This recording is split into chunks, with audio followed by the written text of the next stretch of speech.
Blake, I had quite the week of celebrity sightings recently. Toby, how many times do I have to tell you that looking in the mirror is not a celebrity sighting? Welcome to the Church Gear Podcast, where we pull the tech director out of the booth and onto the stage to share the most outlandish stories and hidden wisdom from the tech trenches. And now, here are your hosts. I'm Blake Hodges, the only person at the company to spread the word of church gear at HOA meetings, and I'm here with my co-host and the president of his HOA, Toby Walters.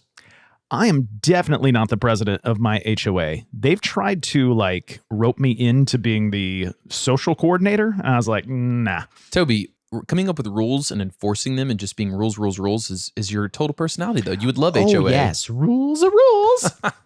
No, the HOA is kind of the antithesis of your being.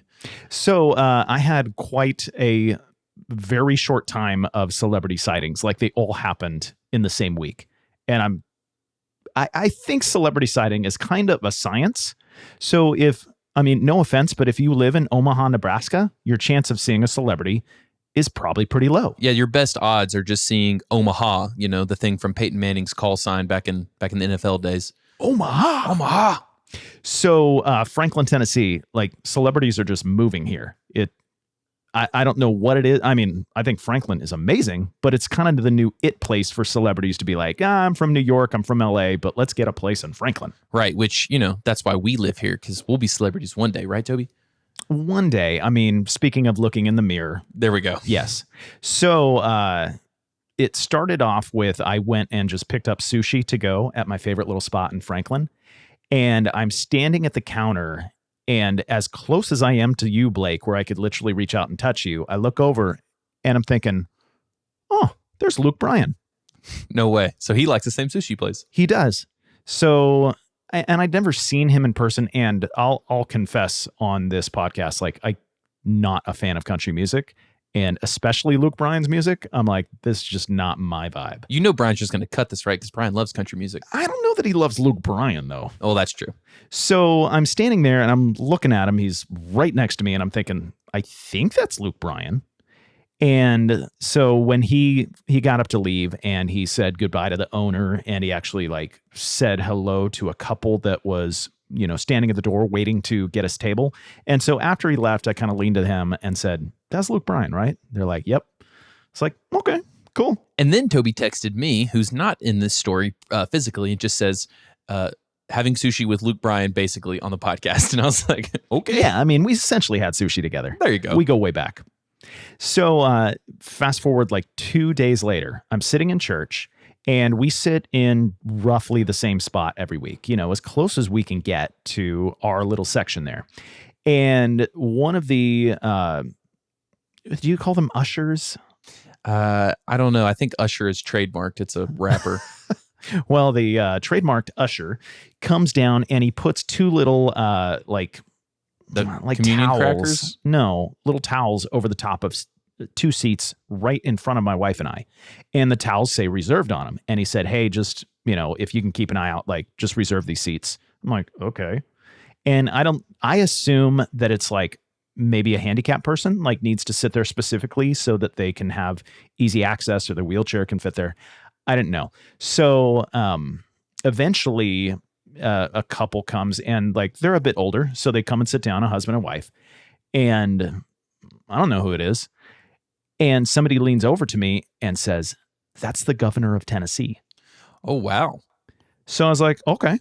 So now that we are maybe post-COVID, our church actually does greet your neighbor, shake the hand of somebody around you. So during that time, I got to shake the governor's hand. Again, I don't care that he's the governor. Cool. But later in the service, we do communion. So at our church, we do communion every week. And as everyone does these days, they have the little communion cup things with the foil on top that you have to start 4 minutes ahead of time. Oh, it is. Yes, I'm so glad you've said this. It is so hard to get that thing opened. And unless you have longer fingernails to get under that, they make the body of Christ extremely difficult to get into. So I'm sitting right behind the governor, and he is trying his best to open his, communion cup. And he finally gets the top layer open, and the body of Christ goes flying out and rolling down the aisle. Oh, no. Does the Secret Service go and get it? So and he doesn't have any security. Apparently, I'm his security because I'm sitting right behind him. I saved his seats. Well, that's for him. not good because I'm your security. I know. I'm not in this story. So I lean up and I tap him on the shoulder, and I'm like, I saw that. I saw what you did to Jesus. You said that to him? I totally did. Oh, that's amazing. So I don't know if I have dirt on the governor anymore now that I'm saying it on our podcast. Well, let's use that to get him to approve our warehouse in Franklin. Totally. I've already done it. Like now Church Gear is the official small business of Franklin, Tennessee. Although he's not the governor of Franklin. He's the governor of Tennessee. Well, Franklin falls under his jurisdiction. Perfect. Let's blackmail him. So Governor Lee, obviously I have dirt on him now. And I'm... Because there's also dirt on the body of Christ now as it's rolled down the aisle. Threw him on the ground. So, and I also am going to surprise you with this one, Blake. My wife and I went to New York just recently. No, dangerous. No, safe. Goodness. So we're in New York and we just love Central Park. It's one of our favorite places on the planet. So we love to just go walking through Central Park, and there's always interesting things and people to see. There was like a jazz trio. There was a man and walking his dog, and then a bit of a crazy person just yelling and screaming at him. And he, starts yelling for anybody like, call the police, put your weapon down. And the crazy person's like, you stay out of my way. Like it was just. This is what I'm talking about for danger, Toby. It was fascinating, Blake. I was at least 50 yards away, so I was safe. Yeah, So- bullets do not travel 50 yards. So as we're walking through Central Park, we walk by a person. And after we walk by them, my wife and I both look at each other, was that who we think it was? And both of us were like, that was that person. So I then went on the internet and looked where this person lives. And sure enough, this person has an apartment on the Upper East Side, just near the park. And that was absolutely that person. This person was just on a jog through Central Park. So I'm going to give you a few clues and see if you can guess this person. Oh man, I make these outlines for the podcast and this is a surprise. I wasn't ready. Okay. So this person is in the, TV and film space. Okay. Pete Davidson. No, incorrect. This person is in the comedy space. Oh, Dave Chappelle. No, this person is widely known for creating The Office. Oh my gosh. I've listened to an interview with him on the Armchair Expert podcast, but I don't remember his name. This person hosted the Oscars. Well, hang on. No, I know who you're talking about. He created The Office, right? Yes. Yeah. I can't remember his name, but I know who you're talking about at this point. Ricky Gervais. Oh, wait a minute. You meant the European Office. The British Office. Okay, well, you did. Michael Shore is who I was thinking of. It was not Michael Shore, it was Ricky Gervais. That's cool. So we walked right by. I mean, maybe he was walking when we walked by, but maybe he jogs other times. Well, that's fun. And I had one final celebrity sighting. And we saved the best one of these for last. We totally did. This guy is the biggest celebrity I've ever met in real life. And he is handsome as handsome could be. Like the first time I saw him in real life, I was like, oh my gosh, that's that person. Well, it's not just how handsome he is. It's also like that voice. It's so it's so calming. soothing. Yes. Well, also, soothing, pulls you in. Yes. So your favorite Mojo's Tacos. Mhm. I like it a reasonable amount. It's not the greatest tacos on the planet, but very good still. Look, I only love or hate things. I have nothing in the middle. So I love Mojo's Tacos in Franklin. And were you not with me, Blake? Actually, I think I saw him first. Did you see him I first? think I did. Man, maybe we should just talk to the man himself. We should. Well, let's bring him in then. The man that we've had tacos with and we could not enjoy more. Stephen Brewster joins us on the podcast today live in FILO. So you might hear some music in the background. You might have some people jumping in and out. But let's go to that recording with Stephen Brewster, and you can join us as well as we get to hang out with him. You're joining us live from FILO Conference. If you hear any noise in the background, it's our friends at FILO.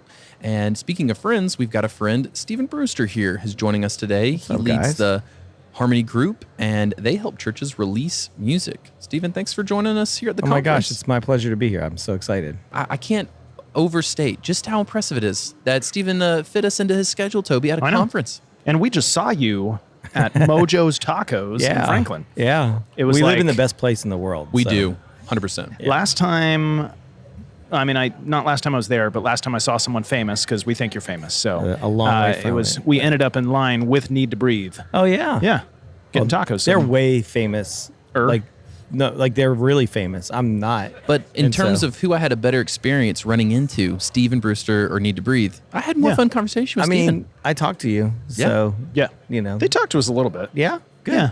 Oh, no, yeah, this is all a joke. Need to Breathe is actually really cool and awesome. But I met Justin Timberlake at a Memphis Grizzlies game. There you go.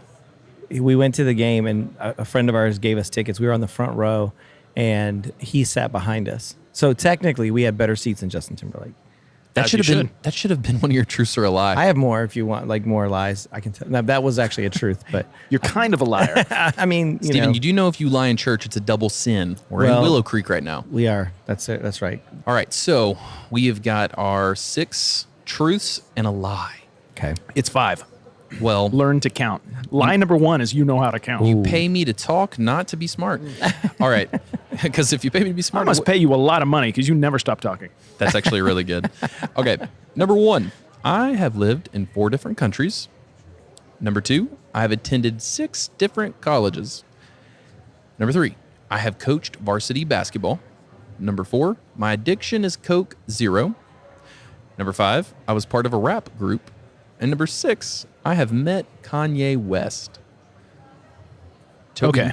What are you drawn to the most there? Well, what I was drawn to was when you said, I am addicted to Coke Zero. And I was like, are you going to finish that thought? The Or pause was actually very amazing. I think they call that a pregnant pause. Yeah, it it was very was. pregnant. So my first question, you're not a tall man, Whoa, No? we're gonna burn him down at the very I mean, beginning. yet he's coaching personal. varsity basketball. Like Yeah. that seems like a stretch. Oh, Hang on, Bill Belichick, though, greatest coach in NFL history, never played football. I'm pretty sure. So sometimes you can teach what you can't. but do. I think he's taller than Steven, so I don't think most so. people are. his qualification. Steven, just know that I'm sorry for the height jokes. All right. 6 different colleges feels too expensive to literally be financially feasible. So I feel like that's got to be that's probably the lie. Okay, I'm gonna go with Coke Zero You're going to go, okay. because I feel like it was too easy. Here's the thing. The one I want to be true the most always ends up being a lie. The one I want to be true the most is I was part of a rap group. But I think it's got to be the colleges. So I'm going to lock in the colleges. And we need to specify rap is RAP, not WRAP. Like Yeah. he might be rapping, It's straight presents at hip-hop. Nordstrom for Christmas. Yeah, no, it's straight hip hop. Okay. I'm not in a rapping group. Well, we've got some rappers at our company. They wrap that right. gear up. So Yeah, The they Bubble do. Wrap Boys. there we go. Okay. Oh, I'm locking in the colleges. Okay, I'm going to say Coke Zero. you're both wrong. Well, And we've that's heard not a that lie. before. And that's not a lie. I was not in a rap group. But why is that? I don't know. I love hip hop music. I've always loved hip hop music. Can you rap? I mean, Do you want to drop a when beat I right was now and show young, us? no, we're not going to do that today. This is not the right environment for said activities. But I'll beatbox if you need me to. I mean, you can do that for sure. We should do that. But yeah, I mean, I've always loved hip hop, but I just never was in a group. So, Were you asked to be in a rap group? well, I learned today that maybe you may have Facebooked me one time to be in a group, but yeah, in 2012, I asked you to be in my band, and you straight up ignored me. not intentionally though. Uh-huh. Let's make that clear that it's Facebook Messenger. To me, that's like the literal black hole. Like, of all the inboxes that I have, that's the one that never gets checked. I want you to know that this is you not replying to his message, though, is the whole motivation for Church Gear. When Toby's like, we're going to be a Yes. successful company, so Stephen Brewster regrets never replying to me. That's what he always I says. knew if I had linked up with Stephen Brewster, like I'd be a superstar right now. Go where you need to go for the motivation, but that would definitely not be true. Which I appreciate because I wouldn't have a job otherwise. So thank you Hey, for well, not you're replying. welcome. Maybe You're you'd be in my band too. Oh, I would be What terrible. kind of band is this anyway? Like, Just rock worship. I'll be the band rock manager. worship? Yeah. Okay. Yeah. Yeah. Okay. So, are you the lead singer? Do you play the drums, bass? What do you? Nah, I was the lead guy in rhythm guitar. Lead and rhythm. Okay. Yeah. And his Cool. voice doesn't sound anything. His speaking voice and his singing voice are really different. My singing voice sounds like Nope. this. Nope. It sounds better than that, which sucks because I don't. His singing voice is not like gives you the Fabio image. Like you kind of imagine Wow. that's the guy who's singing it. Mm-hmm. Well, when I look at you, I think Fabio. Brad too. Pitt. No, Right. no. That's why it's so jarring. It's like Oh, right. they don't right, match right. up. Can you does sing for us Fabio right now? What does Fabio sing like? I'll beatbox and you sing. How about that? Oh my gosh. I don't think these mics are Memories all alone in the moonlight. okay. Goodness gracious. The alarm went off at a very key time. I don't know It if you did. That was the noticed Holy that. Spirit saying Blake you just better- canceled me. Thank you, Jesus. Hey, so speaking of people who have been canceled, I'm just dang. kidding. He has Hard not. pivot. You've met Kanye West. Yeah, a couple times. Let's head to that direction Okay. to the left. Yeah. What was that like? He was great. I mean, we're not homies by any means, but we met at a video shoot and we met at an award show. And he was super kind, very cordial, very engaged, really great guy. Did he ask you to be his campaign manager for He his asked me to presidential be in his campaign? rap group, but I was like, bro, come on. You're like, look The at this world's face. not ready for this. Well, hang on. This is great though, Toby. He turned down Kanye West and you, so now you got to feel better. I mean, you're in Oh. elite company. Wow.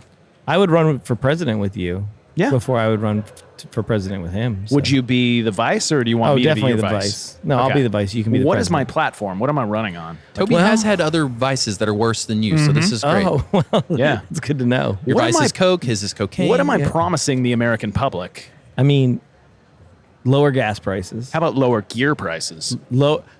Better gear prices. yeah, yeah. for sure. Absolutely. I would love gas to be cheaper. I mean, we all need it. Yeah. We So- do work with gas, gear addiction syndrome. Okay, so you coach varsity hilarious. basketball? I That's did. fun. Yeah. I mean, I love basketball. So I actually went to, when I went to college, one of the six, I actually was going to school to be in education so I could coach basketball. Like that was my goal. Like I wanted to be a college basketball coach, but did it for a few years, loved it, but didn't love the education side. So, Did you throw chairs? I mean, I got in trouble one time. I was not Bobby Knight, but I am a 3 on the Enneagram, so I'm very competitive. yeah. And so I do not like to lose. You are such a chill spirit, though. I cannot fathom you getting riled up. I There's kind of need to very see few this. things that get me riled up. But What are they so we can poke at Miami them? Hurricanes football definitely gets me riled up. So when the Hurricanes are on, my kids will tell you it is dangerous. Is it a different father? Are they like, that's our they're football like, dad? They're like, there's something wrong with you. Like we're scared. And yeah, there's not many things that get me that kind of riled up, but yeah, but coaching basketball is one I hate losing, absolutely hate it. So yeah. So then you thought about doing education. How do you end up doing music to the degree that you're doing? Because that's So, pretty crazy. My parents were missionaries, lived around the world, high school, Florida, college, a bunch of places as we've talked about. Dropped out of school my senior year with a semester to go, moved to Nashville to go in the music business. Your parents love that? They thought it was the best idea ever. Oh, great. No. You're being they did not. sarcastic. Yeah, a I'm little so bit. bad at sarcasm. A little bit. Okay. Little bit. They were like, "What are you doing, bro?" And then so I ended up going back. I made a promise to my mom I'd go back and get my degree. So I ended up getting a degree in organizational leadership. But I was doing music business while I was getting my degree in Nashville. Loved it. And my last job in the music business was I went to Mobile, Alabama. Worked at Integrity Music. Was running the marketing department there.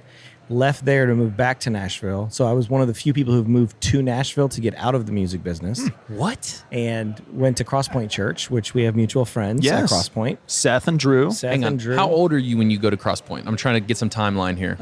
You're So- 27 now, so Yeah, well, actually, I have, in the most Kanye way possible, I have actually divorced myself from my birthday, so I will never celebrate another birthday. I'll never know how old I was again. There you go. Okay. It's kind of the gift that keeps on giving is what I called it. So Well, it used to give once a year, but now it doesn't give no at more. all. No more. I never have to deal with that embarrassment. Okay.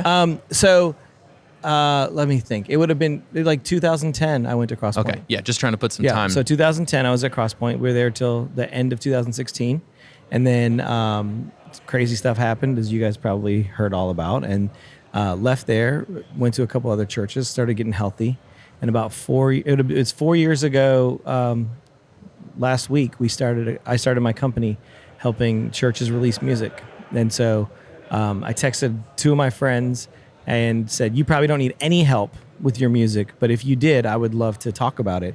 And they were like, "Man, we've talked about your name specifically for the last 4 years, but you've always had a job, and so we didn't feel like we could poach you." And so I started working with them, and I've been with Elevation, helping them release music for 4 years now. And like 2 weeks later, God put me in a room with SEU Worship And then since then, he's just brought one church after another. And so it's a very unique thing because there's not many people in the music business that have led on an executive level in the church. I was executive creative arts pastor and been an executive level leader in the music business. And so I've gotten to do both. And so I have a unique lane that's a little different than other people that are in the music business probably. So I heard it described to me that you sort of act as executive producer for Elevation Records. Yeah, that's probably a little stretch. I was gonna say, like, give us in the weeds. Like, what is it? So for every walks in. every team is a little different based on what that team needs. Elevation has a full like label team. So when I started there, I was helping with a lot of marketing plans, marketing development. Then I went and helped find some artists that are part of Elevation Rhythm. And now I help all the relationships with the distribution company, the publishing company, and the DSPs. So Apple, Spotify. I kind of help us like strategize and release how we're going to release a record. So with Elevation, it's that way. With some of the other churches, it's a little bit more full service where management, label services kind of a thing.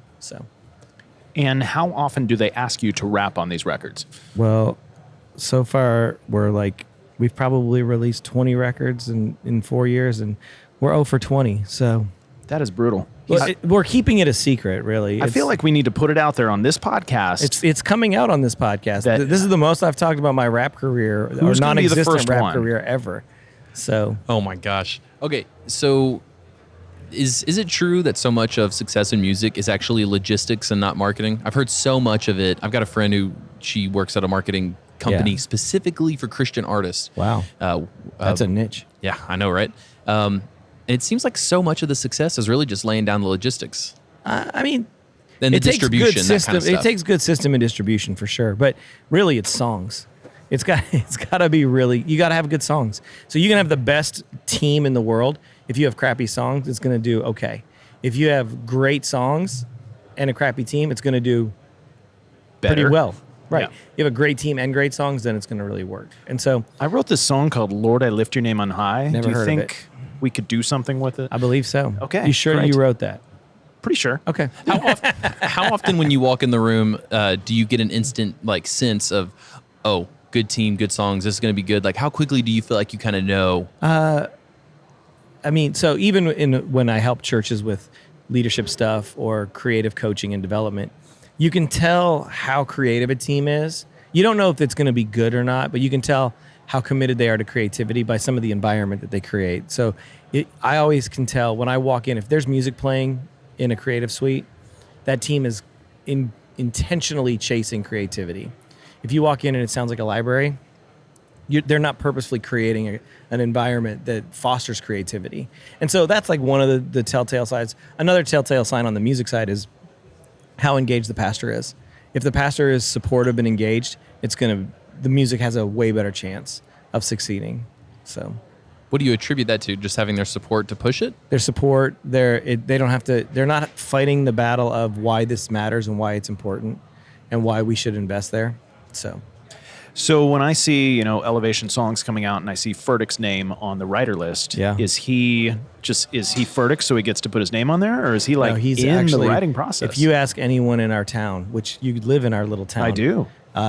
Anyone in town will tell you that Pastor Stephen is an amazing songwriter.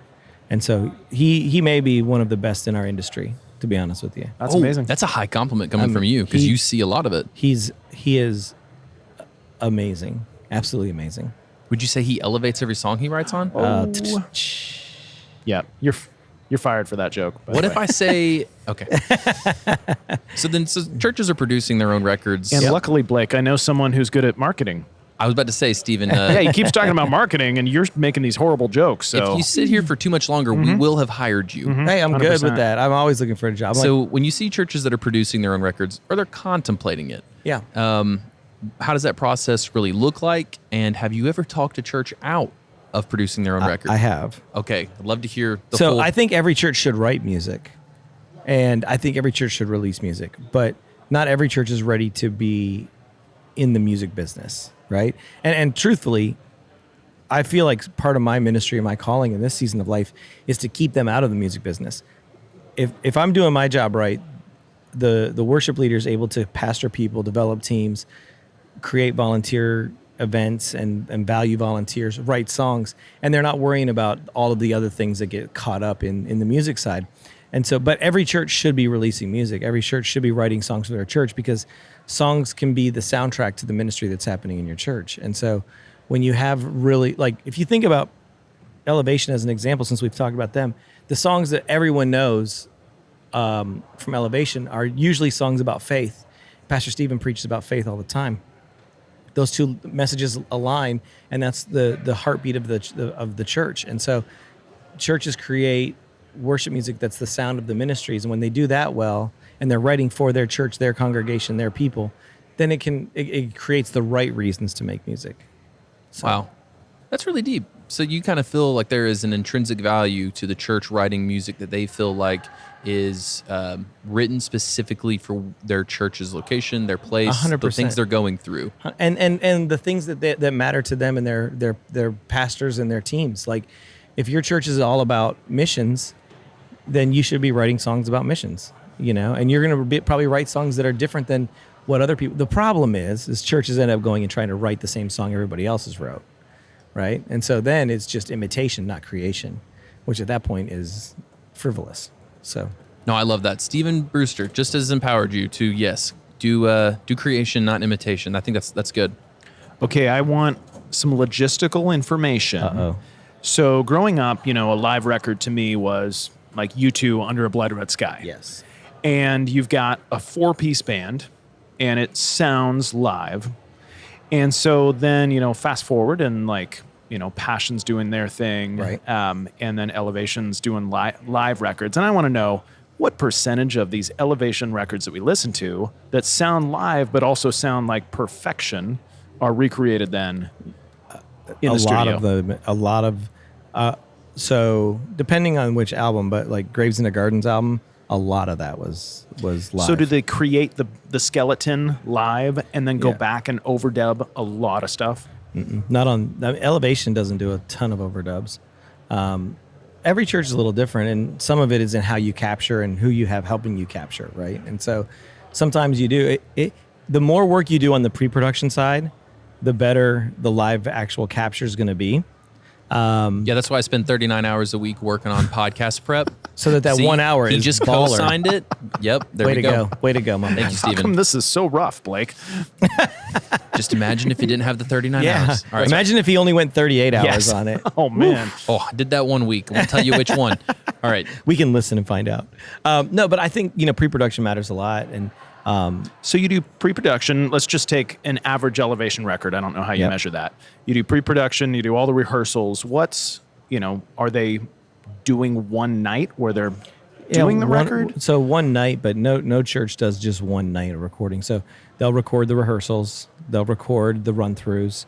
They'll do 2 or 3 run-throughs so that they can capture video content that you can't capture when there's 3,000 people in the room, and record all of those. You're taking every capture as if it's real. And then at the end, you can go back and piece together what becomes a really good live record. So, And is that, obviously you have to be to a click track. You've got to be doing the exact click track, arrangement each stems, time and then just be really well rehearsed. yeah. Yeah, and that's the thing. It's preparation, and it would be fun. Creatively, we all want there to be, the lights to come on and we're just amazing. But the truth is, in anything that you do, stewardship, effort, energy is your control. How it turns out is God's control. And so part of stewardship and effort is making sure that you rehearse and you prepare and you do all that work. So would you say that Blake rehearsing for 39 hours for this podcast is putting in that stewardship, but then God's in control of the results? So you're saying God's in control failing? of how many people listen to it. Okay. I was about to say, do I now get to be infinite? Because yes, Kobe can't make fun of me anymore if he's making fun of God. Okay. That's tough. I'm going to step back on that one and let you guys duke it out. Speaking of tough conversations, gosh. when you talk to a church, what are the things that you're looking to either see in terms of how they operate or hear in terms of where their heart is of this is a church that I would say should produce their own record? Yep. What are those moments where you're all the boxes are getting a check mark? So if I'm hearing anything about how fast we're going to make money or recoup our money, that's a red flag for sure. Because I don't know a single pastor or executive pastor who's walked up to the kids ministry and been like, hey, when are we going to start getting an ROI on these goldfish? Like these diapers, I need to see some return on these diapers. Well, even though music has a profitable lane to it eventually at some point, we shouldn't be making music for profit for the church. We should be making music as another ministry of the church. We wouldn't ask the youth pastor when the youth camp is going to turn profitable, right? So if we're approaching music with that lens, that's a very quick red flag for me. I usually tell churches, don't plan on recouping your money for 5 to 7 years. And that's a good litmus test to what their appetite really is, if they're ready to stomach what it's going to take to release music. The pastor thing is another flag. Like if I see that, I would rather a pastor be overly involved and micromanaging than not involved or apathetic. That blows my mind. I would not expect a creative to want more over management. That's fascinating. Only because that means there's more buy-in. There's more buy-in, right? So when they're invested, we all know this. We've all worked in churches where, like, when the pastor's kids are in kids ministry is the most important thing in the world. When they go into youth group is the most important thing in the world. So when the pastors engage, whether they're a songwriter or not, when they're engaged in the music, it's going to make a lot of the other conversations very easy. So, and when the pastor's kids go to prison ministry becomes the next best thing. See, I like this guy. Oh, you're the first one who's ever said it. But not the last. I'm just kidding. People are going to like then me, when they Blake. get old, it's like the prime timers ministry. Yeah. Yeah, I like it. The silvers. All right, so then You're getting canceled on that one. Ageism. No, we love old people, you know? We got Toby here. Even Stephen Brewster. Oh my gosh. It's getting there. That's why we had to forego the birthdays. Mm-hmm. So then that is such a fascinating concept of forgetting, because I'm, business mind. Yeah. You're taking the profit out of it. You're like readjusting people's worldviews on this of the money or any kind of fame. Like, no. This is about ministry. Yeah, like, if you're going to be famous, then don't do it through worship music. Good Lord.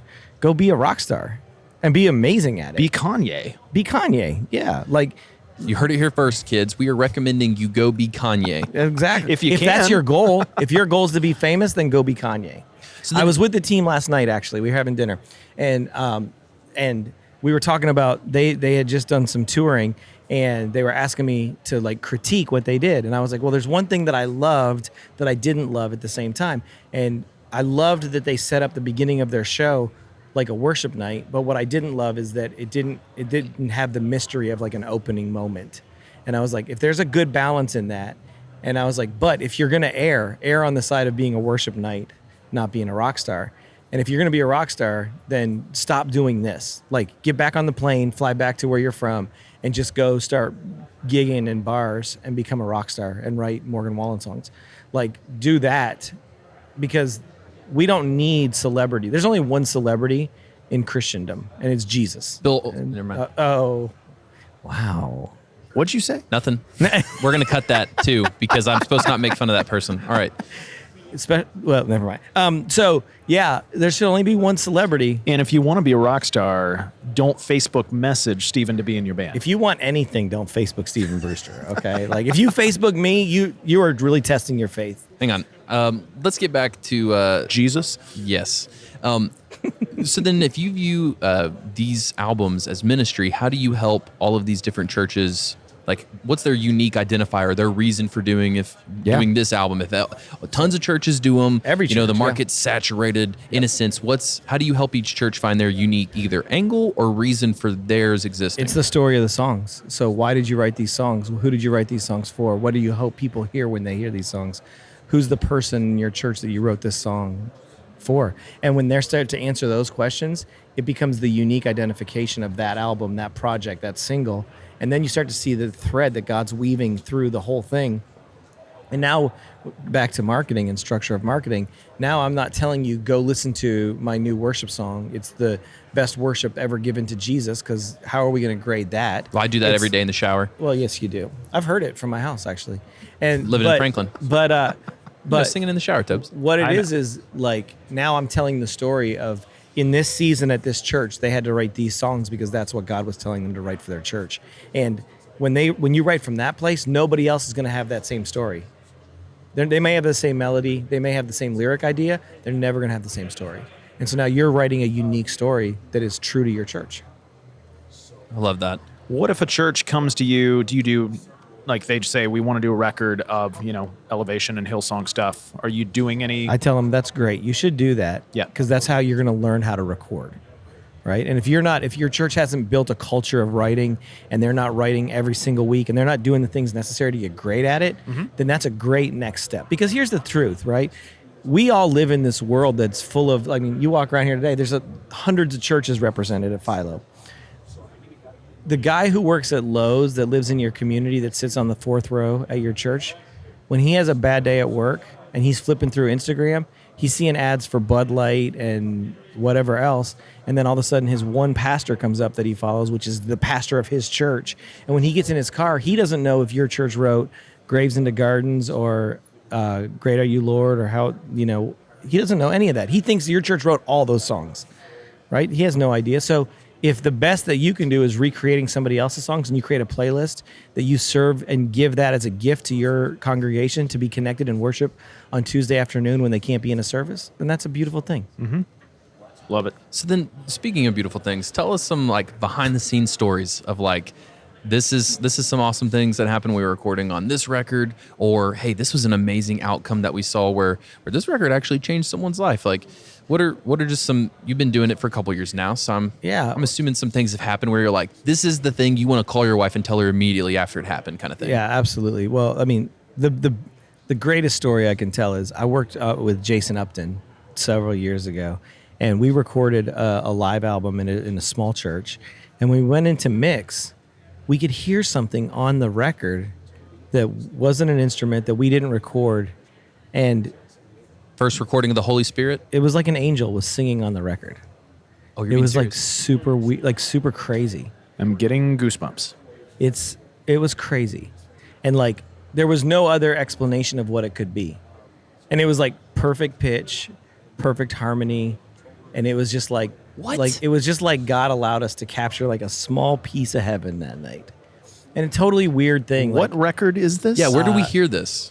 I'll have to go and I'll tell you guys and we can put it in the show notes. Yeah. I'm putting a link it note to literally right now in the notes to you get can this. hear it. My kids will ask us to play it on the way to church sometimes because it's so crazy. And so that's one. And then a couple weeks ago, a friend of mine, church in Dallas, he texted me on a Thursday and he was a little discouraged by some of what was happening. And then on Sunday, he went to church and had 3 different people walk up to him and tell him stories of how the music that he had been creating for their church had helped them through difficult times, one of them being a time where someone was thinking of taking their life. And so just, it's hard because my heart, my love is the creative class, the local church. That's why I do what I do. And some days when you're talking to Spotify or Apple, you're like, man, I'm a long way from ministry right now.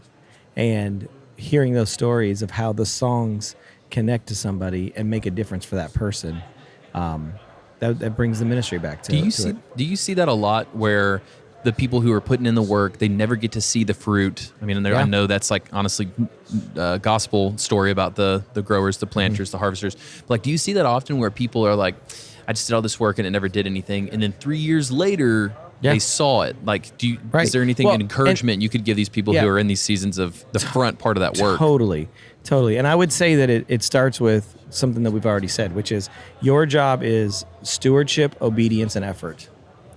God's responsibility is results, right? And so the minute that you start to be consumed with the results, you've now started doing God's job.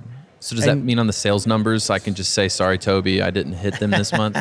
You never hit them, so why change the things now? I'm never leaving this job. I've never gotten in trouble for sales numbers. That's real. That was a real moment. All right. That's amazing. No. Sorry, Steve, back to you. So I would just say I try to tell teams all the time to stay focused on the right thing. What is God saying to your church? What is God saying to for your ministry? What songs are you writing to tell that story? If you do that and you do that really well, then the results, the outcome, God will take care of that because you're writing the truth of why people come to your church. Whether your church is 200 or 200,000, that's people are coming because they're connected to that thing. So, Can you give any insider thoughts into the tech director that listens to, Elevation Records or goes to, live Chris Tomlin concert and thinks like, how can I recreate just a tiny touch of this in my world back home? Yeah. So, I mean, first off, you're already sniffing down the right path, right? Because you're like, how do I accomplish what that vibe is, right? So listening and watching how the lights are moving, how they're interacting, and if they're becoming distracting or not distracting, that's a first step. Listening is, and then, there's some really powerful resources that we have at our disposal today that 10 years ago or 20 years ago, whenever you Facebook messaged me, we didn't have them back then. MXU is a great one, and Philo's a great one, and just being able to always be learning. I think it's so important that we're always in a posture of how do we get better at what we're doing. And so, YouTube, I've learned more from YouTube than I learned in all 6 colleges. So that's like your 7th college. Yeah, YouTube U. College, you've been put on notice. I'm so serious. YouTube is coming for you. And one final question, is it possible to write a great worship song without Jason Ingram? Well, yes, but as long as you have Stephen Brewster. No, I love Jason Ingram. Oh, the guy's brilliant. And kind, and just what a fantastic guy. Yeah. I love Jason so much. I think it's possible, but it definitely helps if he's in the room. So him and the Holy Spirit. If you can get those two guys in the room, you're probably cooking the right way. So. And was the song that the angel sang on? No Jason Ingram on that one. Holy Spirit, yes. Jason Ingram, no. Okay. So, Stephen, we're going to do double jeopardy with you because you just gave an amazing tech takeaway, but I'm going to ask for another because it wasn't formally in that segment yet. Okay. So, essentially, this is the thing that if you were a church tech director, video, audio, lighting, high-level creative director, any of those things, this is something you would say to them that you're like, this is my piece of advice. I don't feel like anybody does. Typically, it ends up being someone's really unique thing that they found that worked for them early on. What would you give to them as your tech takeaway for advice on what would make their Sunday services better? So I think can I have a 2-part answer? Yes. As many parts as you got. So 2 parts. The first one is press pause. I think that in the pace of our church culture calendar, we're always going. It's fast. It's Sunday. And sometimes we have good ideas that if we would just let them marinate a little longer, they could be great ideas, right? So we sometimes run after half-baked ideas. So press pause, whether pause is 5 minutes or 5 weeks, let an idea kind of grow a little bit. That's the first one. The second one is do the exercises that it takes to stay creative. Creativity is a muscle. It's not magic. And so a lot of us creatively think that if we just sit in expensive coffee shops and listen to music we don't know and wear a summer scarf and earrings, all of a sudden we're going to have like creative embers fall upon us. And that would be amazing. But for me, it's always taken work. And your muscles grow when you work them out. So do the exercises that it takes to be more creative. What are some of those exercises? This is one of my favorite things to talk about. But one of them is just always paying attention, like always looking for that next idea. And then when you identify the idea, write it down. How many times have you guys had a great idea and you're like, I will never forget this idea, and 15 minutes later you can't remember the idea? Oh, I have a billion, but Toby said they're all bad. No, they're terrible. I actually remember mine. All of them? I'll tell you how Toby remembers his. He texts them to me immediately. But see, he wrote it down. He wrote it down. Yeah, all jokes So aside, he I've gets told him. discipline. Blake, make this happen. I've told him to do that. Yeah. So that's 2, and then I think didn't I tell you, Blake, get Stephen Brewster on the podcast? Oh, I just got a compliment from Toby. I get you one may a year. get a raise. Here we go. Oh, you're the second person that said that this weekend. Hey, let's go. I like you, Stephen. Let's go. Okay. I think too, creative people live in rhythms, not routines. So here's what I suspect: you guys wake up about the same time every day when it's not COVID. You do a normal routine to get ready. You get in your car, you back out. The radio station, if it's on the same pop channel, it's playing the same song as it was yesterday. If it's on a Christian channel, it's probably playing DC Talk. You drive the same route to your office. You park in or near the same spot. You grab your bag. You walk in. You pass the same people who beat you to work every single day. Sit down at your desk. Open up your computer. Now be creative. That's the Truman Show. That's not creativity. And so what if you broke the routine? There's a reason why when you travel, you get more ideas, because new perspectives are found when you have a new canvas. So change the canvas every day. You have control of that. Don't work at the same coffee shop. Don't work in your office. Go work in the lobby. Go work in the auditorium. If you work at Willow Creek, this church, you don't ever have to work in the same place. This thing is like Disneyland. It's huge. If you really want to mess somebody up, go sit in their desk before they get there and refuse to get up when they show up at work. They can't handle it. But changing that rhythm every single day will give you new ideas. So that's another one of the little exercises. Would that apply to my brand guy? Should I change brand guys every 6 months or Whoa, so? whoa, whoa. Same person, different place. Same person, different place. No, I can attest to that. Literally, what did I say to you, Toby, yesterday when we got here? You say a lot of things, Blake. I do. By the word. Remember, he gets paid by the word. That would be great. I told Toby, I said, new process. Listen to an audiobook, a business audiobook for a couple hours. Then turn it off. Listen on a road trip. Put on Spotify, some background music, and just let the ideas come to your brain. And listen to music that you don't normally listen to when you're in that spot. Yes. And then always create, another exercise is to always create a playlist for the activity that you're doing. So if you're a church leader and you're working on a kids project and you're listening to Eminem, it's probably not the right vibe. Right? Depends on the church. If you're working on a student ministry project and you're listening to Yanni's greatest hits, that may not be the moment that you need to be listening to Yanni's greatest hits. So we have access to every song ever recorded. Write down, except for that one Wu-Tang record that was just for one person. Nobody has access to that. But every song, create a playlist for every activity that you're doing and theme the music towards the energy that you need around that project. And watch how much more creative you are. I can attest to this. I've got a couple playlists. I won't say what they are here, but I've got many of them. Oh, they'll be in the show notes, everybody. Well, Stephen, man, I really appreciate you coming on. This is where we do plugs for the guest, and clearly we need to outline the communication methods for you clearly so we don't end up with 100. Do not Facebook message me. Actually, I would love for someone to Facebook message you. Hey, that's how I initially got him on this podcast. There we go. Yeah. It worked the one time. He wrote down his idea, you know? You did. But yeah, if Now you've got my number. You can just text me. I don't have it. I'll Do give you it to have it, you. Blake? I'll give it to you right now. I'm getting Stephen Brewster's number. And by the way, we're starting a band. Oh, Jason great. Ingram's going to join us, so we'll know. Great. We'll have great Well, the songs. songs are going to be awesome. Yeah. oh, Yep. dope. The touring's going to be tough because he And- doesn't like to do that. And Kanye is jumping aboard too. I'm in. Yeah. We'll call us All Directions because it'll be, we'll be going every which way. You got West. All right. So, yeah, how can people find you? Maybe you don't want them to find you, but No, find me. I love talking to church leaders and trying to help encourage church people that are doing ministry every day. So Instagram, B_REWSTER. You can find me at stephenbrewster.me or theharmony.group. awesome. Thanks, man, for coming on the show. It's my pleasure, guys. Thanks for having me. Thanks for listening. And hey, congratulations on surviving Sunday. If you happen to make it through next Sunday as well, join us again for your weekly Tech Breather. You know, Blake, I think I would review this show as well as the reviews of Stephen and I and Kanye's first album. Oh, so 5 out of 5 stars, right? Obviously. I think even 6 out of 5 stars. You know where I wish we could put 6 stars? The podcast reviews. But, Obviously. If you're listening to this, if you can hear the sounds of my voice, I would love you. Toby would love you. Stephen would love you if you would give us 5 stars on a podcast review. That'd be nice.